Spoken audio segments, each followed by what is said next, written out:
Halo sahabat sinema, kembali lagi bersama Inti Sinema. Kali ini Mimin mau membahas film berjudul The Silent yang rilis tahun 2019. Film ini menceritakan tentang menyebarnya para makhluk terbang misterius dari sebuah goa yang sudah terisolasi lama. Para makhluk misterius ini menyebarkan teror ke beberapa kota, di mana jika ada yang berisik, maka akan menjadi target mereka. Sebenarnya apa makhluk misterius ini dan bagaimana manusia bisa bertahan dari teror mereka? Sebelum mulai, bantu Mimin yuk dengan subscribe Inti Sinema dan jangan lupa like video ini supaya Mimin makin semangat buat kontennya. Yuk tonton alur ceritanya hingga akhir.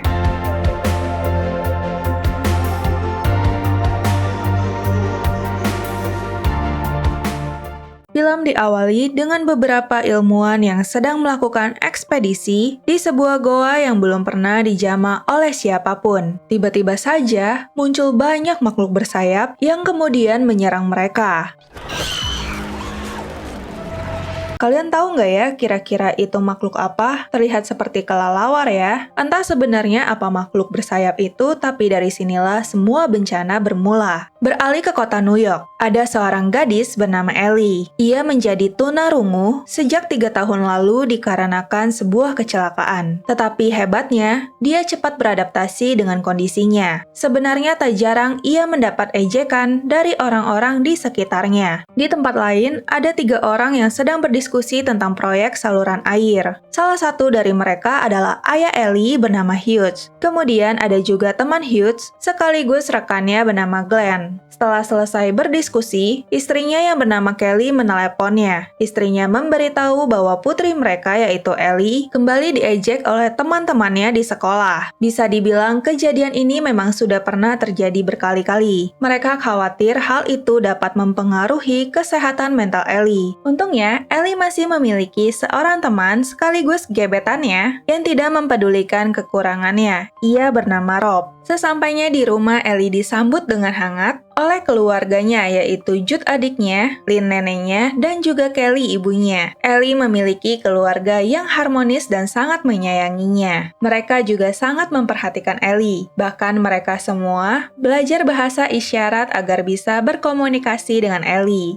Semuanya baik-baik saja hingga di suatu malam, Kelly tiba-tiba saja membangunkan Ellie dari tidurnya. Kelly menyuruhnya untuk segera berkumpul di ruang keluarga karena telah terjadi sesuatu. Di ruang keluarga, semua anggota keluarga sudah berkumpul, dan mereka sedang menonton televisi dengan wajah yang sangat serius. Di layar televisi ada berita tentang terjadinya serangan mengejutkan di beberapa kota. Kejadian itu menyebabkan ribuan nyawa melayang. Setelahnya, video yang disiarkan memperlihatkan banyaknya korban jiwa dengan kondisi yang mengenaskan. Tubuh mereka seperti telah dimangsa oleh sesuatu, hingga tulang belulang mereka juga terlihat. Video lainnya memperlihatkan seorang ibu bersama putranya yang mulutnya sudah dilakban di sebuah mobil. Kemudian ia menunjukkan kertas berisi pesan yaitu jangan berisik. Sepertinya ibu itu sedang memberikan peringatan untuk siapapun yang menonton rekaman videonya. Lalu di video lain memperlihatkan adegan di awal film tadi, di mana para ilmuwan sedang diserang oleh banyak makhluk bersayap yang misterius. Ternyata makhluk inilah yang sedang memangsa banyak orang dan sedang menebar teror di beberapa kota. Pemerintah saat ini sudah menurunkan pasukan dan meminta semua orang untuk tetap berdiam di dalam rumah. Akan tetapi pemikiran keluarga ini berbeda. Mereka merasa dengan berdiam di dalam rumah akan sangat berbahaya karena lokasi mereka dekat dengan kota. Mereka pun sepakat untuk mencari tempat yang lebih sepi dan minim suara seperti ke pedesaan. Setelah berkemas, mereka juga mengajak Glenn untuk pergi bersama dan langsung berangkat. Glenn bersama Jude semobil, sedangkan yang lainnya di mobil Hughes. Di sisi lain, di sebuah kereta bawah tanah, terlihat orang-orang sedang dalam keadaan bingung. Tapi mereka tetap mencoba untuk tenang. Namun hal itu berubah saat seorang bayi tiba-tiba saja menangis. Mereka pun akhirnya mengusir bayi itu dan ibunya keluar dari kereta. Ibu dan bayi tersebut pun tewas dimangsa makhluk misterius itu. Sungguh keadaan yang sangat miris. Kembali lagi ke keluarga Ellie, mereka semua sedang dalam perjalanan ke arah utara. Ellie sedang melakukan voice call dengan Rob. Ternyata Rob dan keluarganya memutuskan untuk tetap berdiam di rumah. Tak lama, Hughes memutuskan untuk berhenti sebentar sambil mengisi bensin. Saat Ellie menemani anjingnya pipis, tiba-tiba saja seorang pria muncul dan langsung menodongkan senjata ke arahnya. Untung saja Glenn berhasil menembak kaki pria itu dan meninggalkannya sendirian. Di pagi harinya, mobil Glenn tiba-tiba saja menepi. Ternyata Jude ingin berpindah kembali ke mobil Hughes. Sepertinya ia ketakutan karena insiden penembakan kemarin. Perjalanan pun kembali dilanjutkan. Dalam perjalanan, Ellie mencoba mencari tahu asal-usul makhluk itu di internet. Ia pun mengetahui makhluk itu disebut dengan Vess, karena cara mereka berkerumun saat memangsa targetnya. Para Vess itu telah terjebak di dalam goa selama ribuan tahun dan bermutasi. Saat ini mereka semua telah terbebas dan mulai memangsa banyak orang. Tak lama mobil mereka pun berhenti karena adanya kemacetan yang sangat parah. Dikarenakan tidak ingin membuang-buang waktu, Glenn pun memimpin jalan pintas dengan melalui hutan untuk bisa sampai lebih cepat ke desa yang mereka tuju. Tapi malangnya, mobil Glenn malah terperosok ke dalam jurang akibat menghindari rusa. Akibatnya kaki Glenn pun terjepit dan tidak bisa keluar dari mobil. Hughes yang melihatnya pun dengan cepat mencoba menolong Glenn, tapi semua yang dilakukannya hanya sia-sia saja. Glenn yang menyadari dirinya tidak bisa segera ditolong pun meminta Hughes untuk mengambilkan pistolnya dan menyuruh mereka meninggalkannya. Sebenarnya, mereka tidak ingin meninggalkannya, tapi mereka harus mencari bantuan untuk menolong Glenn. Saat mereka akan pergi, tiba-tiba saja anjingnya Ellie terus menggonggong. Hal ini memancing Vess datang menyerang mereka. Glenn yang mendengar teriakan itu pun akhirnya mengorbankan diri untuk menyelamatkan keluarga sahabatnya. Vess pun akhirnya menjauh dari mereka. Namun di dalam mobil, anjingnya Ellie masih saja tidak mau berhenti menggonggong. Hughes pun dengan sangat terpaksa mengeluarkan anjing itu dari pintu belakang supaya keluarganya bisa tetap selamat. Setelah kejadian itu, keadaan menjadi sunyi dan mencekam. Namun mereka tidak bisa hanya berdiam diri saja. Hughes pun memutuskan untuk keluar dari mobil dan memastikan keamanan daerah sekitar untuk keluarganya. Tanpa diduga, tiba-tiba saja Asmalin kambuh dan membuat Vess kembali mendatangi mobil mereka. Hughes pun tidak tinggal diam. Secara perlahan, dia pun mengambil besi yang tergeletak di jalan untuk mengalihkan Vess menjauhi mobil. Hughes pun kembali ke mobil dan menyusun rencana untuk bisa menyelamatkan diri dari serangan Vess. Kemudian Hughes meminjam korek dari Lynn dan membuat Kelly kaget karena mengetahui ibunya masih saja merokok. Ternyata alasan Hughes meminjam korek adalah untuk membakar mayat Glenn di dalam mobilnya, supaya bisa mengalihkan pendengaran Vess. Tak lama mereka pun pergi dari tempat itu dengan berjalan kaki. Hal ini supaya bisa meminimalkan resiko. Di tengah perjalanan, mereka pun memutuskan untuk beristirahat karena Lynn sudah sangat lelah. Di sisi lain, Hughes yang merasa bersalah karena telah menyingkirkan anjing kesayangan Ellie pun meminta maaf kepada Ellie. Tiba-tiba saja Jude melihat sebuah rumah dari teropongnya dan memanggil ayahnya untuk melihatnya juga. Hughes yang melihat itu pun langsung memutuskan untuk menghampiri rumah tersebut. Sesampainya di pintu gerbang, mereka pun kaget karena ada lonceng di pintu gerbang tersebut. Nenek pemilik rumah itu mengira bahwa ada maling dan langsung menembak secara asal. Hal itu membuatnya tewas dimangsa oleh Vess. Dikarenakan tidak memungkinkan untuk masuk melalui pintu gerbang, maka Hughes memutuskan untuk melewati sebuah pipa untuk bisa masuk ke area rumah itu.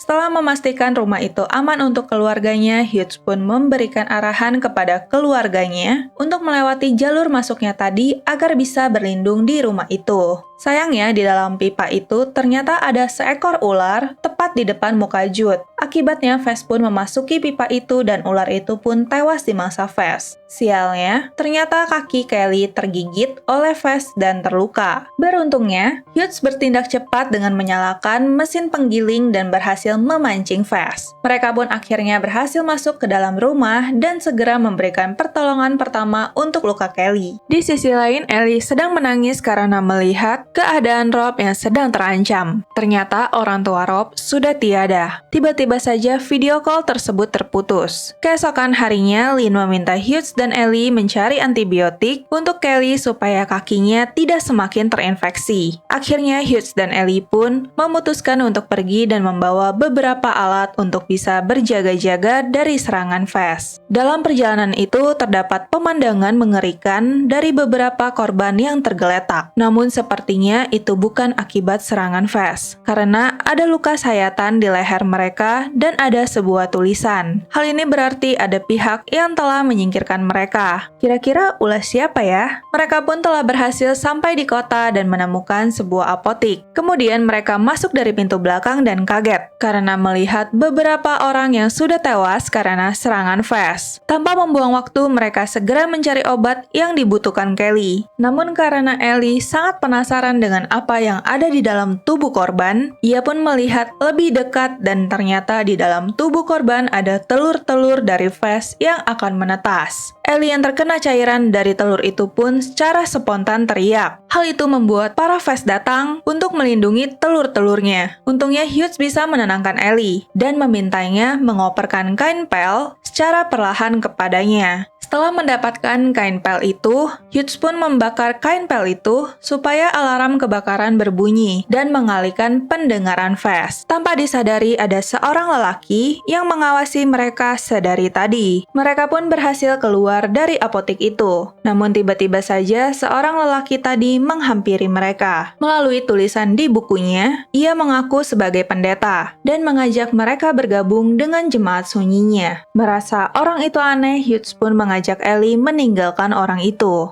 Setelah mereka kembali, Kelly langsung membaluri lukanya dengan antibiotik yang telah didapatkan. Kemudian Ellie memberitahu ayahnya bahwa ia mendapatkan siaran dari sebuah bangkar bahwa Fast tidak tahan dengan udara dingin membeku. Tak lama pendeta yang mendatangi Hughes dan Ellie tadi telah mendatangi mereka kembali dengan membawa jemaatnya untuk meminta mereka bergabung. Hughes pun menemui mereka dan menyampaikan penolakannya melalui tulisan. Anehnya, pendeta itu menuliskan tentang Ellie yang subur. Entah apa maksudnya, tapi mereka terlihat sangat menginginkan Ellie. Hughes yang merasa kesal pun mengarahkan tembakan ke arahnya. Pendeta itu pun kembali menuliskan sebuah kata yang familiar persis seperti yang terdapat di mayat yang ditemukan tadi dengan luka sayatan di leher. Sepertinya, mereka yang telah melakukan hal itu karena orang-orang itu menolak bergabung dengan mereka. Pendeta itu dan jemaatnya dengan wajah yang agak menyebalkan dan lidah mereka yang sudah terpotong pun pergi begitu saja. Menjelang malam, Ellie mendapatkan kabar bahwa Rob sedang menuju utara untuk mencari perlindungan. Kemudian di saat Hughes dan Kelly sedang tidur, terjadi badai besar di luar. Tiba-tiba saja, Hughes mendengar sesuatu dan memutuskan untuk memeriksanya. Ternyata ada seorang gadis kecil yang mendatangi mereka. Merasa iba, mereka pun membawa gadis kecil itu masuk ke rumah. Namun siapa sangka, ternyata itu adalah jebakan untuk mereka. Gadis kecil itu adalah utusan pendeta palsu tadi yang akan menyingkirkan mereka dengan meletakkan ponsel di tubuh dan berbagai area rumah. Seketika ponsel-ponsel itu pun berdering dan membuat mereka berada dalam bahaya karena Fast telah berdatangan. Saat mereka akan berlindung ke ruangan bawah tanah, ternyata sudah ada orang yang mengincar Ellie. Kelly dan Lynn yang melihatnya pun langsung bertarung melawan mereka untuk menyelamatkan Ellie. Lynn masih saja berusaha mengejar Ellie yang sudah dibawa oleh suruhan pendeta palsu itu. Dikarenakan keadaan yang sudah terpojok, Lynn pun menghampiri dan mengorbankan dirinya dengan berteriak.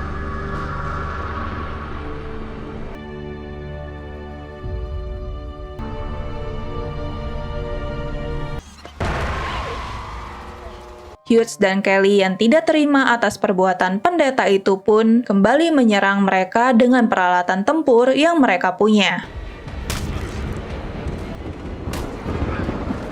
Hingga akhirnya mereka berhasil menyingkirkannya. Keesokan harinya mereka memutuskan untuk menuju arah utara untuk mencari perlindungan. Setelah Ellie berhasil mendapatkan sinyal, Rob memberikan kabar bahwa ia bersama para penyintas lainnya sedang menuju utara. Lalu sesampainya di utara, Ellie dan Rob menjadi pemburu untuk menyingkirkan semua Vess yang mereka temui supaya kehidupan manusia bisa kembali normal seperti sebelumnya.